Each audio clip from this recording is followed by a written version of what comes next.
wato bashi ya yi wa mutum nauyi ya danne shi har ya kai matakin da bai barinsa ya samu sakat a rayuwarsa. Shi fa bashi bala'i ne, bashi bala'i ne. Shi yasa yana daga cikin bushewar zuciya wanda bai da bukatan cin bashi ya ci bashi, musamman a yanzu 'yan duniya sun iya wannan. Mutum ne sai ka gani in ya zo wajenka zai iya roƙonka ko kyauta ko bashi, yana zuwa sai ka tambaye shi gajiya ka ce da Allah ranka ne zan samu bashin naira 100 a hannunka kuwa. Wai ya tambaya ba don iya bukata ba ne, ya tambaya ne don kada a tambaye shi, kuma aka bashi sai ya karba. Ka roƙi Allah ya kare ka daga bashi. Duk wata bukata taka, rashin lafiya ko abinci ko wajen zama, Allah ya sauwake maka yadda za ka yi. Ka roƙi Allah, yana da muhimmanci. Akwai maganar magabatanmu salafus salih radiyallahu anhum suna cewa wai ma ghalaba hammud daini qalban illa azhaba min al-aqli ma la ya'udu ilayhi.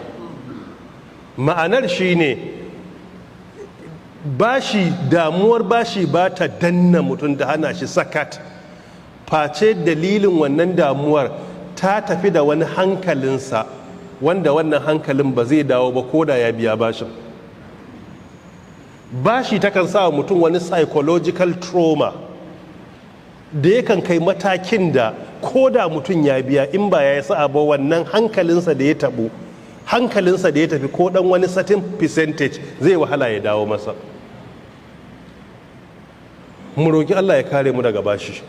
Dukkan abin da ba necessity ba ne, karka je bai zama dole darura ba, karka ci bashi a kansa. Babu dalilin cin bashi ka sayi mota, babu dalilin cin bashi ka tafi aikin hajji, sai dai in daman kana tsammanin wani kudinka da kake da tabbacin za a biya ka biya, ko kuma abin da ka fi karfinsa ne, kawai kudi ne babu a hannunka. Akwai al'amura da mu kauce wa cin bashi don su. Babu dalilin cin bashi a tafi ina, a tafi holiday, babu dalili. Idan ya zama dole a ci bashi shine kaman a cin abinci, a halin jinya, kana da mara lafiya, iyali ko da, a biyan makarantar yara, irin waɗannan abubuwa ne na larura. In ya zama dole sai a ci, kuma za a ci bashin a ci ɗan kaɗan. Kudin makarantarsu naira misali 100,000 ne, sai aka ce tam ɗin ke naira 100,000 misali na bayar. Sai aka ce to in ba za ka iya biya duka ba, ka ba da ko rabi zuwa ƙarshen tam ka biya, yaran ka biyu ne, to ba sai ka ci bashin 200,000 ba. In ya zama dole karbi 100,000 sai ka biya 50-50, sai ka ci gaba da addu'a Allah ya baka ikon ka biya gabanin tam din ya kare, sai ka cika da sauran mafhum. Wato ko za a ci bashi a babin larura, to a ci bashi iya dan abin da ya zama na dole.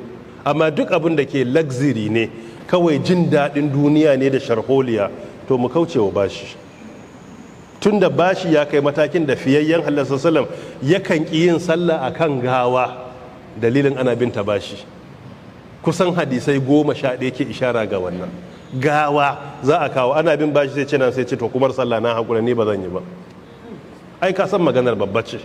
Manzon Allah da ke jin tausayin mu fiye da muke tausayin kanmu, yake jin tausayin mu fiye da yadda iyaye ke jin tausayin mu, amma duk da haka ka san ai maganar babba ce. A kowane suna cin bashi, ba su da bukata za su ci bashi. Zai ci bashi ne don a kodo shi aka tambaye shi ba, sai ce wallahi ni ma fa ana bi na bashi, ban fa biya ba tukunna. Shi ya ci bashi ne don ya zama mai wani burki ne, daga kazo sai taka burki sai ce ni ma ana bi na bashi. Allah ya kare mu daga wannan. Wa ghalabatir rijal, kuma Allah ka kare mu daga rinjayar maza, wato rinjayar abokanan gaba. A duk inda abokin gaba yake, wanda ya sa uniform ko mai farin kaya, to ka roki Allah ta'ala ya dora ka a kansa. In an ce abokanan gaba su ne mahassada. Duk mutumin da ke ci gaba a rayuwar duniya baya taba rabuwa da mahassada.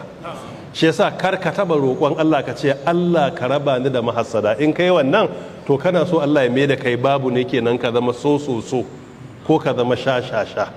Amma matukar ba ka zama sha ba, abu mahassada da ba makawa sai ka yi su.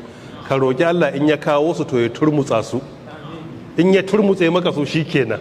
To wannan shine aka yi Allah, idan ka kawo Allah ka mana maganin su.